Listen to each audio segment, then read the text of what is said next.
Señor, es una pérdida de tiempo. Y yo no quiero que en mi vida, Señor, tu palabra sea una pérdida de tiempo, sino que realmente yo pueda experimentar, Señor, el fruto de aquella palabra. Así que mi parte, Señor, la hago en este momento, Padre de los cielos, y me despojo de todo pensamiento que esté turbando mi paz en este momento, Señor. Me despojo de todo sentimiento, Señor, que no esté alineado a tu voluntad, precioso Dios.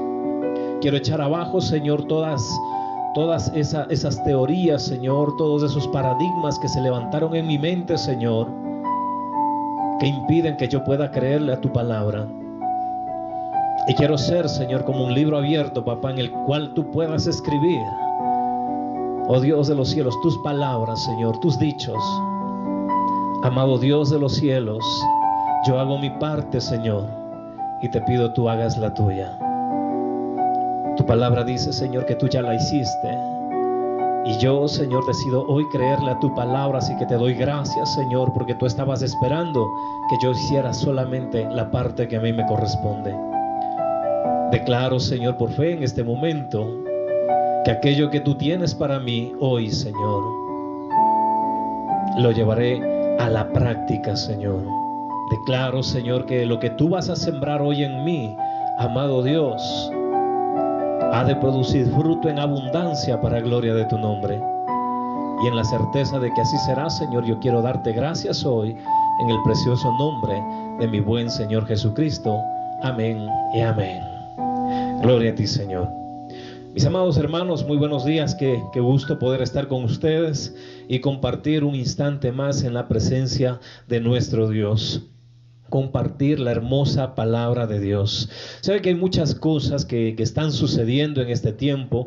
Hay muchas cosas que han sido declaradas para nuestra vida. Sin embargo, nosotros no las vemos aún, ¿verdad? Y es muy fácil hablar, hablamos de fe, hablamos de tiempos, ¿verdad? Y cuando las cosas no se producen, cuando las cosas todavía no se evidencian en nuestra vida, las promesas todavía no se las mira de una manera tangible en nuestra vida, solemos decir, es que todavía no es el tiempo de Dios, el tiempo de Dios no ha llegado y voy a esperar al tiempo de Dios. Quizá el tiempo de Dios aún Dios todavía no ha marcado que esa palabra o esa promesa sea para mí. Yo quiero decirle algo especial. A veces ese pensamiento hace que nosotros perdamos mucho tiempo. Entonces yo quiero invitarle hoy a que usted ponga atención a la palabra de Dios, porque ni usted ni yo sabemos los tiempos. Ni usted ni yo lo sabemos, solamente Dios lo sabe. Y movidos en ese pensamiento, yo le invito a que usted pueda poner atención hoy a la palabra de Dios, porque quizá el tiempo de Dios ya llegó, quizá el tiempo de Dios se nos está pasando y ni usted ni yo lo estamos aprovechando. Así que le invito a que usted ponga atención hoy a la palabra de Dios. Yo quiero hablarle hoy acerca de algo tan sencillo, pero tan grande: límites. Límites. ¿Sabe? El hombre desde la creación, desde que Dios creó al ser humano, Dios decidió interactuar con el hombre.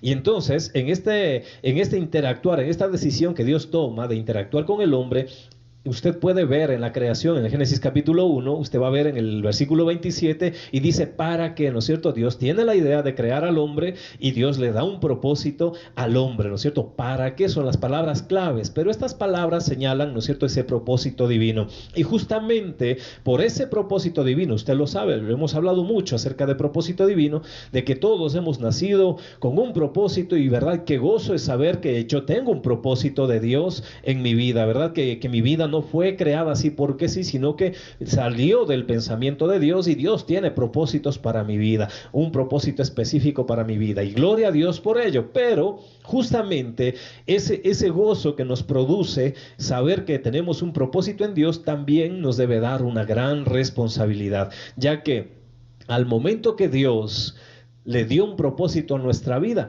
también ató su obra en nosotros a la fe y la obediencia.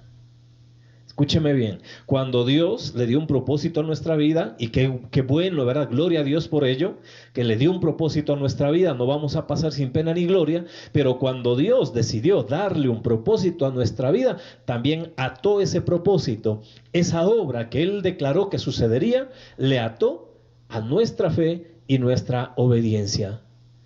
Y mire qué tremendo es esto, ¿verdad? Así que Dios ató sus propósitos, Dios ató muchas bendiciones a nuestra fe y nuestra obediencia. Así que en la medida que nosotros actuamos en fe, ese propósito cada vez se va evidenciando. A medida que nosotros actuamos en obediencia, las palabras de Dios empiezan a dar forma en nuestra vida. Todas las promesas de Dios se van evidenciando en nuestra vida. ¿Por qué? Porque Dios decidió atarlas con esa palabrita, propósito. Dios decidió atar su accionar, su obra en nosotros, en nuestra vida, a nuestra fe y nuestra obediencia. Mire qué importante esto. Dios decidió atar esos propósitos divinos, la obra de Dios en nuestra vida, a nuestra fe y nuestra obediencia. Yo quiero que esto no se olvide nunca usted. ¿Por qué? Porque de esto depende, de que la obra de Dios sea tangible en nuestra vida, de que realmente aquello que Dios dijo que iba a suceder, suceda en nuestra vida. ¿Por qué es tan importante? Ahora yo quiero entrar en esto. ¿Por qué es tan importante no solo leer la Biblia, sino creer lo que en ella está escrito? Mire, nosotros tenemos una forma un poco curiosa de vivir nuestra fe. Y yo le quiero hacer notar esto. ¿Por qué es tan importante no solo leer la Biblia, sino creer lo que en ella está escrito? ¿Por qué? Porque muchas veces nosotros estamos limitando el poder, el accionar de Dios en nuestra vida por no creer a lo que está escrito en la Biblia.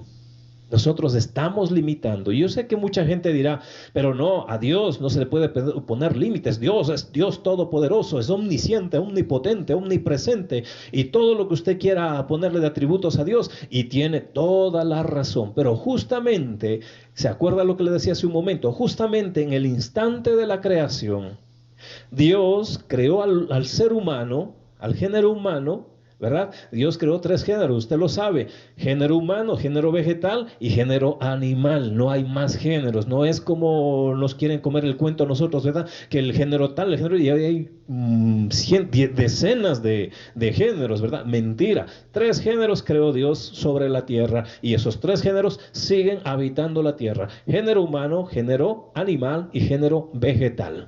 Dentro del género vegetal, pues múltiples plantas, ¿verdad? Dentro del género animal, diferentes especies de animales, y dentro del género humano, ¿verdad? Nosotros, varón y hembra, los creó. No hay más, no hay más, así que no se deje comer cuento. Bien, entonces, cuando Dios crea, ¿verdad?, al género vegetal, usted ve que las palabras de Dios se siguen reproduciendo. Yo le decía de una forma graciosa, ¿no? Le decía, tan poderosa es la palabra de Dios en el género vegetal que muchas veces las plantas se abren espacio entre las piedras, ¿verdad?, debajo de las veredas, y vuelve a brotar nuevamente la hierba mala que muchas veces nosotros estamos ahí lidiando, tratando de sacarla, ¿verdad?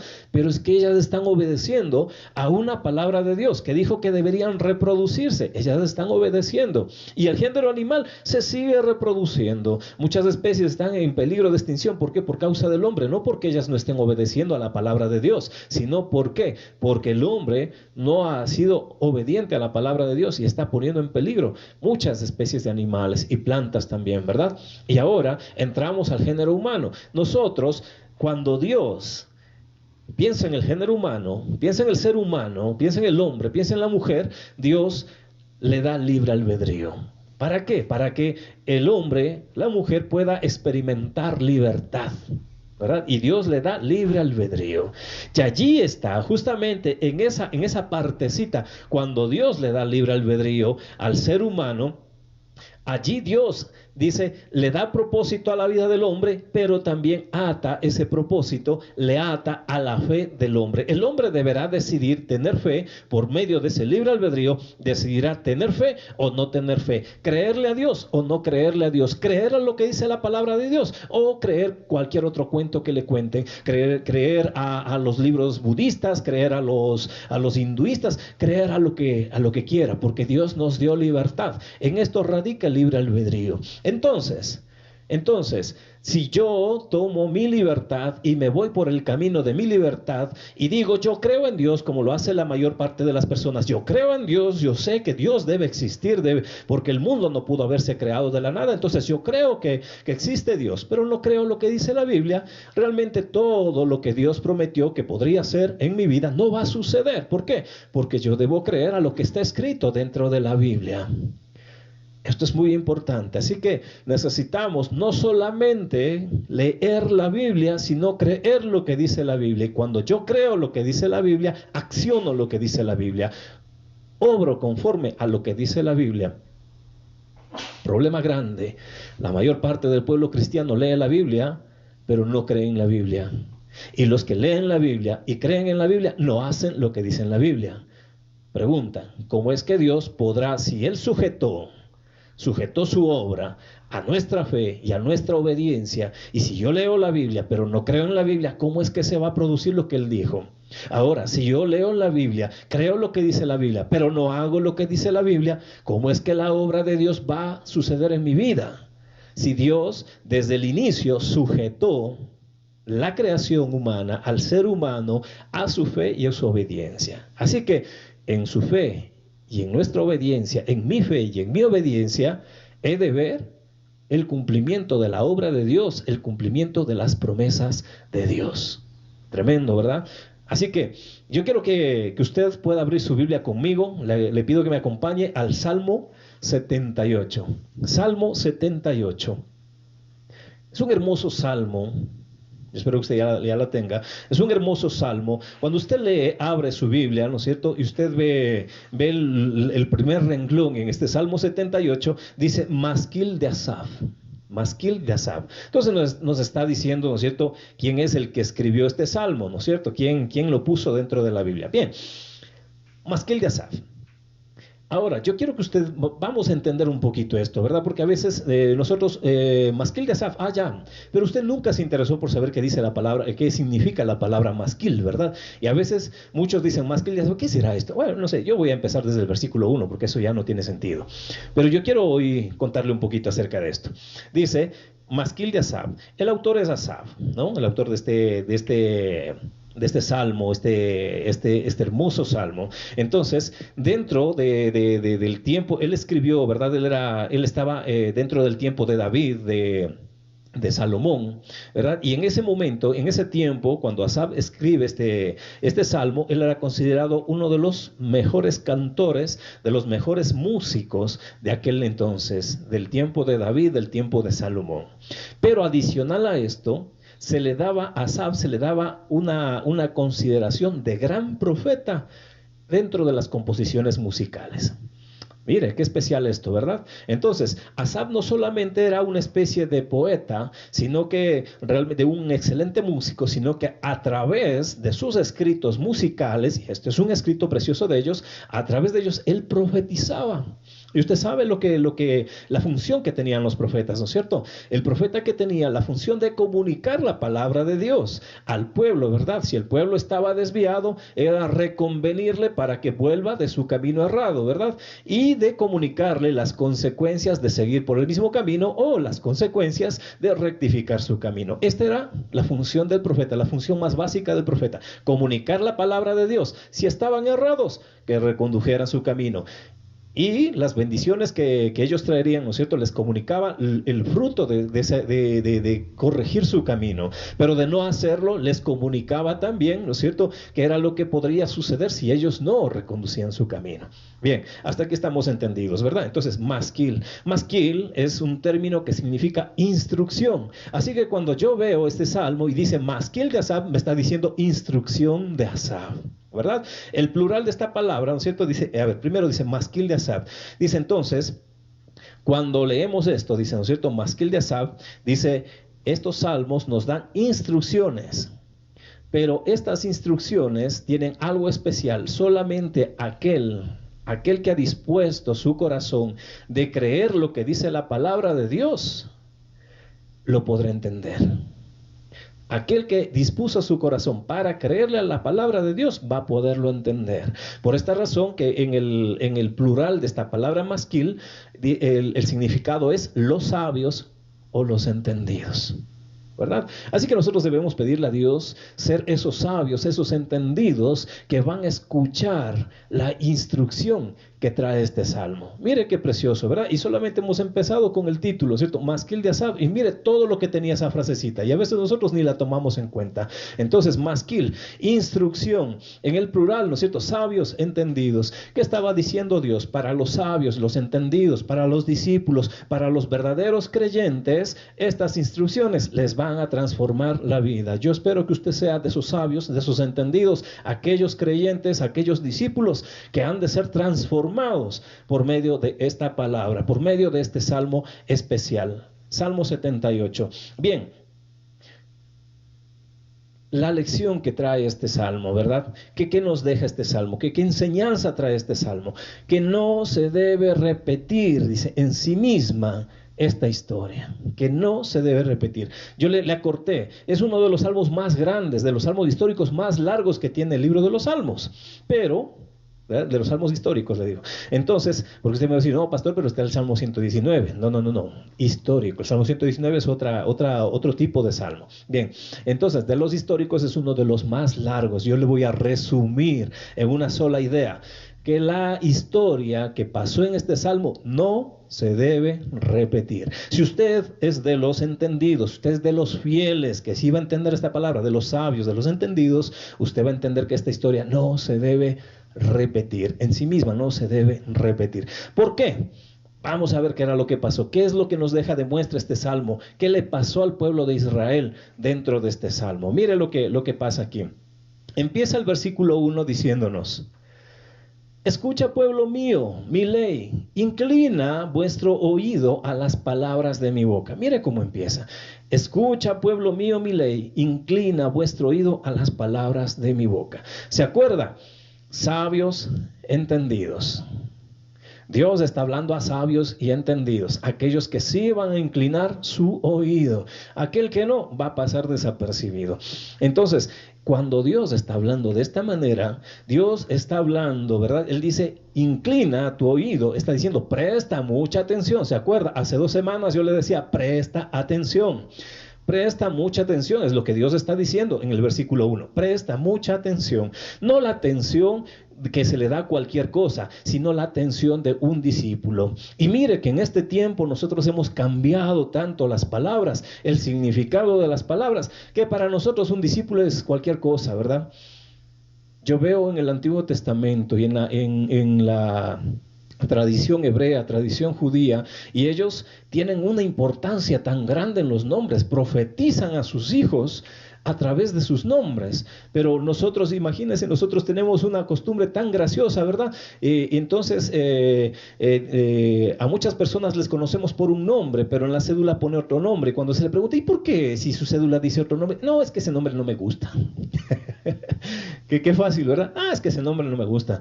Y dice, se llama Alberto. No, para mí llámame Juan. Es que Juan me gusta más. Así de sencillo, ¿verdad? O sea, le hemos quitado peso a todas las cosas. Y así tratamos la palabra discípulo. Hoy, ser discípulo no es nada. Ser discípulo es ir a la iglesia. Yo soy discípulo de Jesucristo. Voy a la iglesia. ¿Cuándo? Cada 15 días, cada 3 semanas, cada mes. Pero soy discípulo. Soy oveja del Señor. Realmente lo es. Cuando Dios habla, inspira esta palabra y Él dice, presta atención, inclina tu oído, presta atención, y no la atención de cualquier persona, sino la atención de un discípulo a un maestro. En aquel momento, el peso de la palabra discípulo era esclavo. Y mire, el apóstol Pablo entendía muy bien esto, y por eso él, en sus escritos, él se presenta como esclavo de Jesucristo. Él estaba diciendo, yo soy discípulo de Jesucristo. Ese es el peso que tenía esta palabra discípulo, esclavo. Así tenía de importancia esa palabra. Ser discípulo de alguien no era hacer cualquier cosa. Ser discípulo de alguien era estar subordinado a esa persona, escuchar a esa persona, obedecer las enseñanzas de esa persona. Nosotros somos discípulos, pero de palabra, la ligera, y vamos cuando queremos, y bueno, atendemos el consejo cuando queremos, cuando más o menos parece que dice el pastor o el consejero, dice lo que yo quiero que me digan, pero cuando me dicen todo lo contrario, entonces no acepto el consejo. Voy a buscar una persona que me diga lo que yo quiero escuchar. ¿Se dan cuenta? Así es nuestra palabra discípulo hoy. ¿Qué tan fácil es de escuchar hoy al cristianismo de hoy, al pueblo cristiano de hoy? Es muy fácil escuchar decir, yo soy ovejita del Señor, y la palabra dice, mis ovejas oyen mi voz y me siguen, ¿verdad? ¿Realmente somos ovejas del Señor? Cuando Él estaba hablando justamente de esto, de ser ovejas, Él estaba hablando de eso. Una oveja es subordinada. Una oveja no va por su propia cuenta. Una oveja es subordinada. Oye la voz de su amo. Y si usted escucha esa palabra amo, otra vez me lleva a ese punto, esclavo, ¿verdad? El amo y el esclavo. El amo es el jefe y el esclavo es el que sigue al jefe. El apóstol Pablo decía, yo soy esclavo de Jesucristo. ¿Por qué? Porque yo sigo realmente, yo aplico realmente las enseñanzas de mi Señor Jesucristo. Entonces, cuando la Biblia me dice acerca de Jesús, mis ovejas oyen mi voz y me siguen, me está diciendo que yo debo ser un verdadero discípulo, y no a la manera de hoy, del 2020, sino a la manera de cuando se escribió la Biblia. Y cuando se escribió, cuando el apóstol Pablo escribe y cuando camina sobre la tierra nuestro Señor Jesucristo, usted recuerda, esto ya hemos enseñado en el Centro de Entrenamiento Bíblico, nuestro Señor Jesucristo vino en tres, ¿no es cierto? Él se enfrentó a tres aspectos grandes de la sociedad, ¿no es cierto? La influencia de la cultura griega, el poderío romano, ¿no es cierto? Y la religión judía. Y dentro de la religión judía estaba este aspecto de la palabra discípulo, en donde un discípulo era como una especie de esclavo para su maestro, donde él seguía y actuaba conforme las enseñanzas de su maestro. Y esto es lo que justamente está diciendo este salmo, cuando él dice, inclina vuestro oído a las palabras de mi boca. Está diciendo, si tú consideras ser un discípulo, presta atención, porque no solamente será escuchar, no solamente será oír, sino aplicar esta enseñanza. Qué tremendo, ¿verdad? Mire que apenas hemos pasado el título y el primer versículo, pero no se preocupe, no voy a avanzar todo el salmo porque no acabaríamos, es demasiado extenso como para acabar en una sola predicación. Bien, entonces, él está diciendo, ¿verdad? Está diciendo, escucha como escucharas a tu maestro. Y había una gran reverencia para el maestro, una reverencia, una sumisión de mente. Escúcheme bien esto, cuando el discípulo escuchaba a su maestro, había una reverencia y sumisión de mente. ¿Qué quiere decir esto? Que el discípulo se acercaba al maestro y lo primero que hacía era sacarse todos los conceptos que ya tenía idealizados en su mente. Ese es el gran problema del tiempo de hoy. Cuando nosotros nos sentamos a escuchar la palabra de Dios, lo primero que hacemos cuando algo no va con nuestras ideas, con las ideas que ya tenemos conceptualizadas, no creo que la Biblia diga esto, no creo que esto sea así, no creo que lo otro sea así. ¿Sabe? Hay un gran problema. Y yo le felicito que usted siga pastores en la red, en el internet y en la televisión. Yo le felicito que usted ocupe su tiempo de escuchar la palabra de Dios, pero algo le quiero incentivar a que vaya un poquito más allá y no solo se quede con lo que ellos le dicen, sino que usted vaya al principio, a la raíz, al principio de dónde sale esa enseñanza, de dónde parte esa enseñanza. Esto es lo que Dios quería en este salmo. El principio, la raíz de donde nace una enseñanza. ¿Sabe? La mayor parte del pueblo cristiano nos quedamos con una predicación, pero no reconocemos el principio de esa enseñanza. Entonces hoy es muy fácil estar en los dos bandos. ¿Se pierde la salvación o no se pierde? Yo no creo esto porque no creo que sea así. No, es que yo tenía conocido de esta manera. Vaya al principio. Cuando usted conozca el principio de dónde partió esa enseñanza, usted sabrá distinguir si en verdad lo que usted tenía conceptualizado estaba bien o no estaba bien. Pero más fácil es, no, es que yo he escuchado, a mí me han enseñado, y como a mí me han enseñado de esa manera, pues entonces yo opino de esa manera. No, usted tiene que ir a la raíz, la palabra de Dios, el principio que sale, que parte desde la palabra de Dios hasta la idea que usted ya concibió como buena. Y esto es lo que Él nos está diciendo, ¿verdad? Tiene que haber una sumisión y una reverencia de mente. Esto es lo que hacían los discípulos. Y cuando algo no estaba muy concreto, ellos le preguntaban a su maestro, ¿y por qué nace esto? ¿Desde dónde parte esto? ¿Desde dónde nace esto?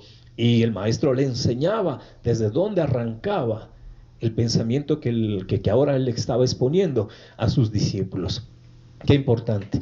En el verso 3, Asaf dice, no traigo cosas nuevas para discutir, sino cosas que ya estaban dentro de la mente de Israel. Él no iba a poner pensamientos nuevos, él venía a replicar lo que ya Dios les había enseñado a través de los profetas, a través de los patriarcas que ya habían estado antes de Asaf. Y enfatiza que estas enseñanzas deben ser transmitidas de generación en generación. Cuando usted viene al versículo 6, dice, para que lo sepa la generación venidera y los hijos que nacerán y los que se levantarán, lo cuenten a sus hijos, ¿verdad? Y esto lleva un propósito. Mire lo que dice el versículo 7, a fin, esto es propósito, ¿verdad? Dice, de que pongan en Dios su confianza y no se olviden de las obras de Dios.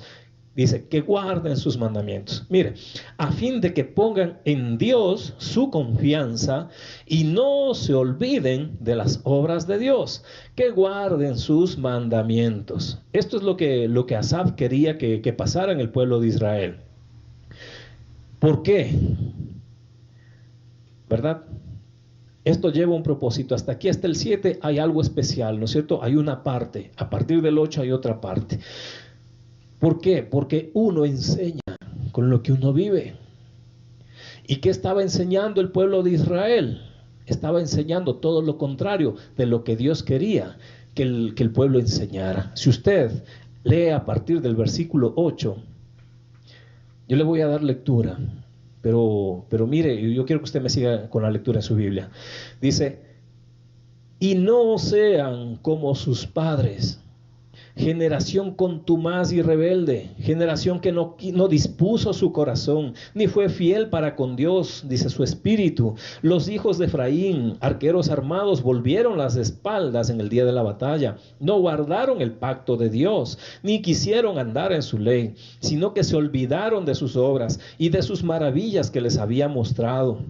Delante de sus padres hizo maravillas, dice, en la tierra de Egipto, en el campo de Zoán, dividió el mar y los hizo pasar, detuvo las aguas como en un montón, les guió de día con nube y toda la noche con resplandor de fuego, hendió las peñas en el desierto y les dio a beber como de grandes abismos, pues sacó de la peña corrientes e hizo descender aguas como ríos. Pero aún volvieron a pecar contra él, rebelándose contra el Altísimo en el desierto, pues tentaron a Dios en su corazón, pidiendo comida a su gusto, y hablaron contra Dios. Mire qué similar lo que hacemos hoy, diciendo, ¿podrá poner mesa en el desierto? He aquí, he herido la peña, y brotaron aguas, dice, y torrentes inundaron la tierra. Dice, ¿podrá dar también pan? ¿Dispondrá carne para su pueblo? Por tanto, oyó Jehová y se indignó, se encendió el fuego contra Jacob, y el furor subió también contra Israel, por cuanto no habían creído a Dios. Mire, no habían creído a Dios. Después de ver todo esto, y no habían creído a Dios, dice. Ni habían confiado en su salvación. Sin embargo, mandó las nubes de arriba y abrió las puertas de los cielos, e hizo llover sobre ellos maná para que comiesen, y les dio trigo de los cielos. Pan de nobles comió el hombre, le envió comida hasta saciarles, movió el solano en el cielo, y trajo con su poder el viento sur, e hizo llover sobre ellos carne como polvo, como arena del mar, aves que vuelan. Las hizo caer en medio del campamento, alrededor de sus tiendas. Comieron y se saciaron, les cumplió pues su deseo. No habían quitado de sí su anhelo, aún estaba la comida en su boca, cuando vino sobre ellos el furor de Dios, e hizo morir a los más robustos de ellos, y derribó a los escogidos de Israel. Con todo esto pecaron aún. Mire, otra vez pecaron, otra vez se repite. Y no dieron crédito a sus maravillas, por tanto consumió sus días en vanidad. Sí, así dice, y sus sueños en tribulación. Sí, dice, los hacía morir, entonces buscaban a Dios. Entonces se volvían solícitos en busca suya y se acordaban de que Dios era su refugio y el Dios Altísimo su redentor. Pero le lisonjeaban con su boca y con su lengua le mentían, pues sus corazones no eran rectos con él, ni estuvieron firmes en su pacto. Pero él, misericordioso, perdonaba la maldad y no los destruía, y apartó muchas veces su ira y no despertó todo su enojo. Se acordó de que eran carne, soplo que va y no vuelve. ¿Cuántas veces se rebelaron contra él en el desierto? Lo enojaron en el yermo. Oiga, qué tremendo esa historia, ¿no? Sigue el salmo sigue, pero yo me voy a quedar hasta allí. Y se volvían otra vez, y ya pasaba uno y otra vez, y ya pasaban un tiempo y otra vez. No le da algo, no le hace notar esto algo similar a nuestra vida.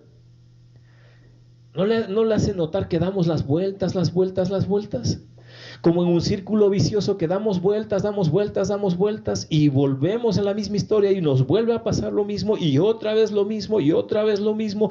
Y cuando ya nos pasa una vez decimos, Señor, te prometo, hoy voy a cambiar, hoy sí te voy a creer. Y pasan unos días y volvemos a la misma historia de antes, volvemos a caer y otras, ahora sí Señor, y ahora sí Señor, y ahora sí Señor. ¿No le da la impresión de que como que estuviera hablando acerca de nosotros, que haría falta que le pusieran nuestro nombre en vez de Israel, pusiera Wilson o pusiera su nombre? ¿No le da la ligera impresión? A mí me dio esa impresión. No sé si a usted le causó la misma impresión. Ahora, mire lo que dice el verso 21, 41. Dice, y volvían y tentaban a Dios y provocaban al Santo de Israel.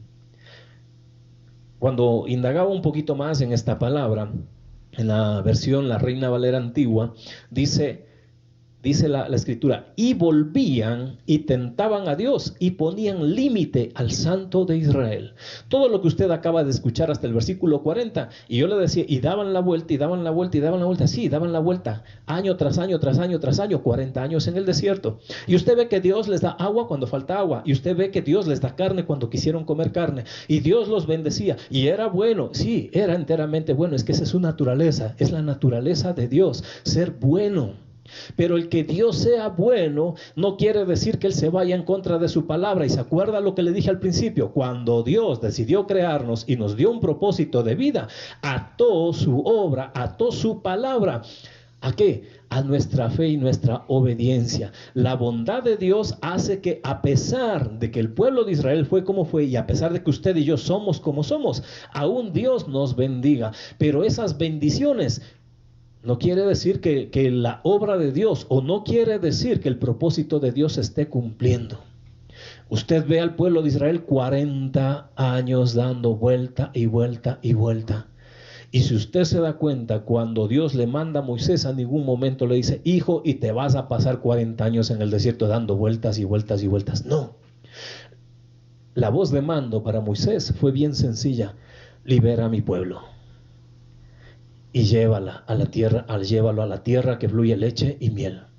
Y se cumplió, claro que se cumplió. Fueron pocos días los que ellos transitaron por el desierto y llegaron allí, hasta cuando Moisés mandó los espías, ¿verdad? Mandó los 12 espías. Pero la incredulidad de 10 espías, esa incredulidad, ¿se acuerda? El propósito era tierra prometida, pero la incredulidad, ¿se acuerda? El propósito al inicio de la creación del hombre, ligado a la fe y la obediencia del hombre. Y ahora estamos frente a la tierra prometida y el pueblo de Israel decide no creerle a Dios. ¿Por qué? Porque se dejaron llevar más por lo que veían que por lo que Dios les había dicho. Y ahora, por el miedo, ellos tuvieron que dar 40 años. Sí, en el desierto Dios los cuidaba, en el desierto Dios los bendecía. Yo escucho a mucha gente decir, no, pero Diosito es bueno. A pesar de esto, Dios me ha bendecido. A pesar de esto, Dios me ha sacado. Sí, y es que esa es la bondad suprema de Dios. Dios es soberano y es bueno y no nos va a dejar. Pero eso no quiere decir que la obra de Dios se esté cumpliendo, que el propósito de Dios se esté cumpliendo en mi vida. Y aquellos que comieron codornices y aquellos que bebieron agua de la roca no pasaron a la tierra prometida. Murieron antes de cruzar el río Jordán. Y yo quiero que usted mire esto ahora. El que usted reciba bendición ahora no quiere decir que se esté cumpliendo el propósito de Dios en su vida. ¿A cuántas personas que han venido a pedirnos consejo les hemos dado consejo y se han ido con el consejo, pero no han aplicado el consejo? Cuando después la cosa no fue bien, nos dicen: pastor, me pasa esto, pastora, mire, es que pasó esto, pasó lo otro. Y nosotros decimos: pero hizo lo que se le dijo. No, es que veas que pasó esto y por eso ya no pude hacerlo. Y ahora sufren la consecuencia. A pesar de ello, Dios les saca de ese apuro, pero eso no quiere decir que usted esté dentro del propósito divino. La bondad de Dios está sobre su vida y le está ayudando a salir de ese apuro. Pero eso no quiere decir que esté alineado a la voluntad de Dios. La bondad de Dios hace que a pesar de seamos bendecidos. Pero recuerde, cuando Dios le dio un propósito a nuestra vida, ató su obra, ató su propósito a nuestra fe y nuestra obediencia. ¿Por qué? Porque Dios decidió interactuar con el hombre, con usted y conmigo. Y mientras usted no cumpla la parte, mientras yo no cumpla la parte que me ha sido asignada a mí, no voy a poder ver la gran promesa de Dios. Y entonces usted ve a Josué y a Caleb, esos dos tenían un pensamiento diferente y ellos dijeron que sí, que a pesar de todo lo que había allí, de todo lo que habían visto allí, ellos creían más en la palabra de Dios y se alinearon a la voluntad de Dios. Y usted ve que toda su familia, todas sus generaciones cruzaron el Jordán, pasaron el desierto, cruzaron el Jordán y se establecieron en la tierra prometida. Eso sí, que estaban alineados a la voluntad de Dios. Tremendo, ¿verdad? Mira lo que dice el verso 41. Y volvían, y volvían, y volvían. 40 años, año tras año, volvían a dar la vuelta, volvían a dar la vuelta, volvían a dar la vuelta. En nuestra vida, año tras año pasa y ojalá se cumpla la promesa. Y ojalá, pasa un año más y ojalá se cumpla, y ojalá se cumpla la promesa. No es que ojalá se cumpla la promesa, no es el tiempo de Dios, no. Quizá usted tenga que revisar su vida, que tanto le está creyendo y que tanto le está obedeciendo a la palabra de Dios. Recuerde que esa promesa, esa gran promesa, está atada a su fe y su obediencia. Y no es que Dios no quiera hacerlo o no tenga poder para hacerlo, pero Él ató esas promesas a su fe y su obediencia. Y la obediencia se mueve desde las cosas más pequeñitas hasta las cosas más grandes. Pero nosotros muchas veces tenemos por insignificancia las cosas pequeñas y queremos ir de una sola saltar a las cosas grandes. Y Dios dice: no, así no va la cosa, así no. Yo te enseño desde lo pequeño hasta lo grande. Tremendo, ¿verdad? Por eso no basta con leer la Biblia, no basta con leerla. Usted debe primero creer lo que dice dentro de la Biblia y aplicar lo que dice la Biblia. Qué importante. Usted ve la consecuencia de la incredulidad, ¿verdad? Usted ve lo que está pasando ahora por causa de la incredulidad. Limitaron a Dios. El verso 41 dice: y ponían límite al Santo de Israel. En el sentido más generalizado de esa palabra, limitar a Dios, es imposible. Ningún ser creado puede limitar a Dios, pero Dios sí puso límite a su accionar cuando ligó ese propósito de vida a nuestra fe y nuestra obediencia. No es que usted lo limitó a Dios, no. Él decidió ligar sus propósitos, sus propuestas, sus promesas, las ligó a nuestra fe y nuestra obediencia. Dijo: yo prometo hacer esto, soy todopoderoso, soy omnisciente, omnipresente, soy soberano y puedo hacer todas estas cosas que te he dicho sin ningún problema. Puedo hacer así y puedo crear un universo entero si lo deseo. Esa es mi capacidad, ese es mi poder. Pero yo quiero que todo este poder se desate por medio de tu fe, por medio de tu obediencia. Y mientras tú no creas, mientras tú no obedezcas, pues ahí vas a detener.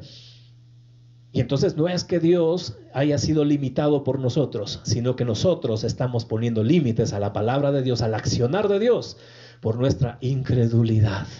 Eso es lo que le pasó a Israel y 40 años en el desierto por haberle puesto límites a la palabra de Dios.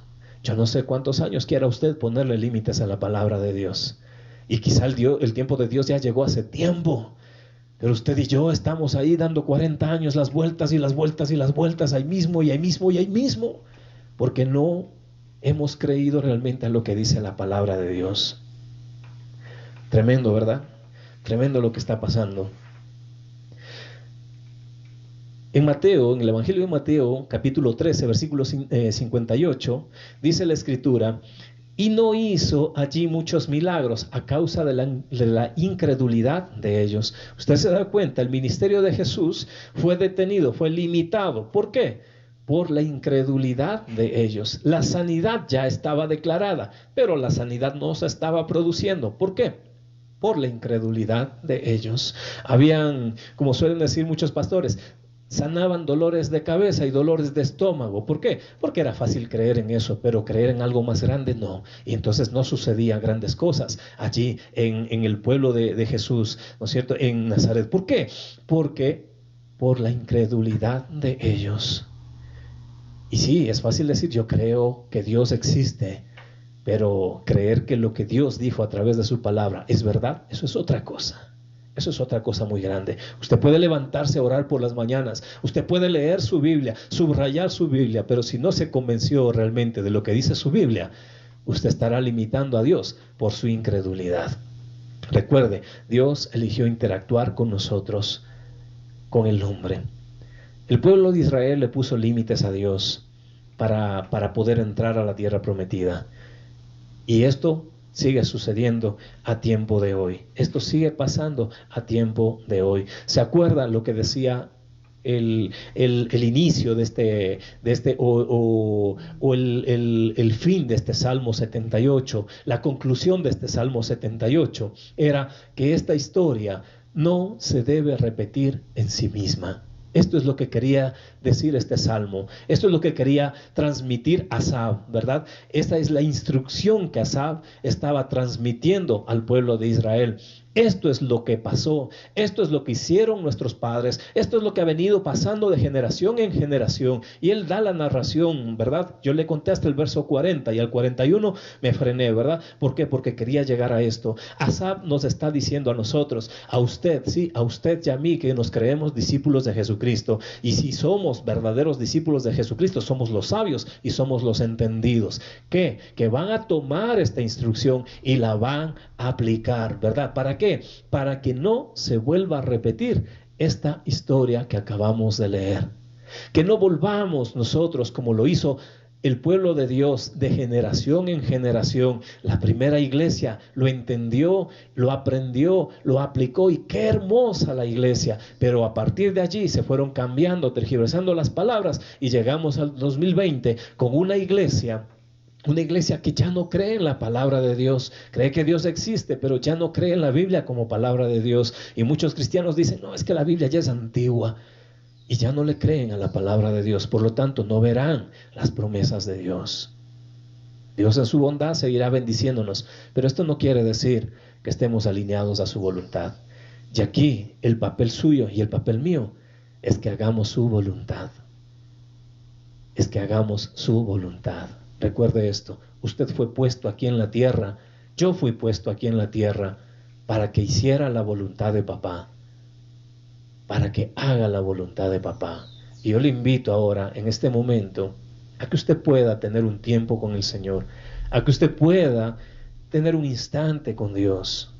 Yo le invito a que nos tomemos un minutito y podamos estar en silencio delante de Dios y con nuestro corazón rendido delante de Él podamos decirle, papá, perdóname, perdóname, Señor, porque he estado esperando tantas bendiciones de ti y yo más incrédulo cada día, sin creer a tu palabra. Ya es que ni siquiera leo tu palabra, ya es que ni siquiera puedo reconocer un principio cuando leo la Biblia. Ojeo la Biblia, paso los versículos y ya no encuentro ni siquiera un principio que pueda aplicar, un principio que me enseñe realmente lo que dicen tus pensamientos escritos dentro de la Biblia. Vamos a tomarnos un instante con el Señor en este momento.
Precioso Dios, me acerco delante de ti, Señor, al trono de la gracia, a pedirte perdón, papá, porque realmente yo sí creo en ti, Señor. Creo que tú existes, Señor, y camino con una Biblia bajo el brazo, Señor. Tengo muchas Biblias en mi casa, en mi trabajo, en el celular, pero no aplico nada de lo que leo en ellas, Señor.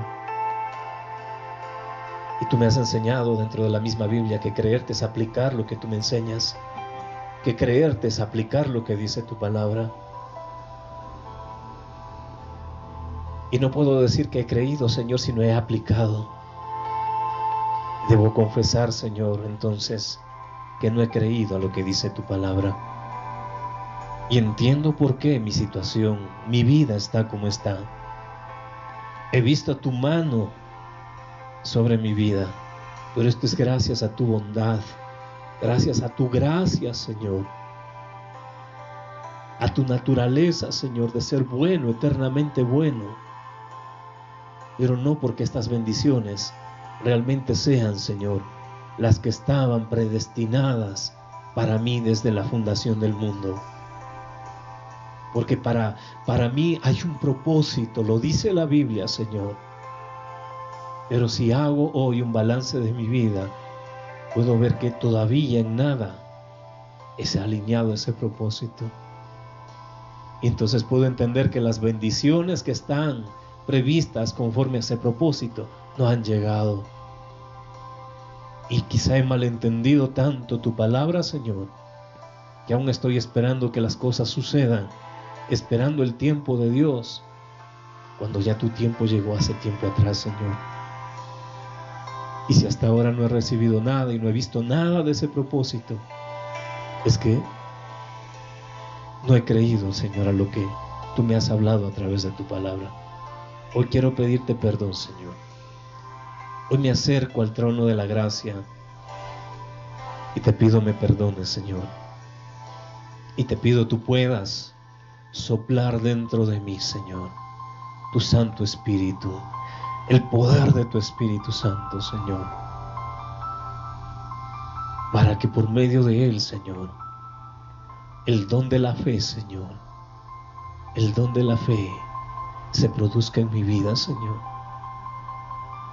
Y como si fuera un niño, yo pueda creer todo lo que dice la Biblia, Señor, y pueda aplicar todo lo que dice la Biblia, Señor. Entonces mi vida se habrá alineado a tu voluntad y he de ver, Señor, he de ver promesa tras promesa cumplirse en mi vida, Señor.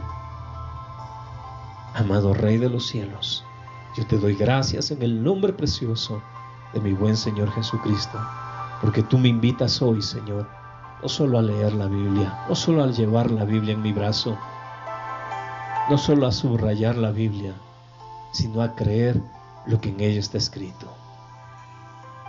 Porque entonces harás prosperar tu camino, dice la Escritura, y todo lo que hagas te saldrá bien. Yo te doy gracias, precioso Dios.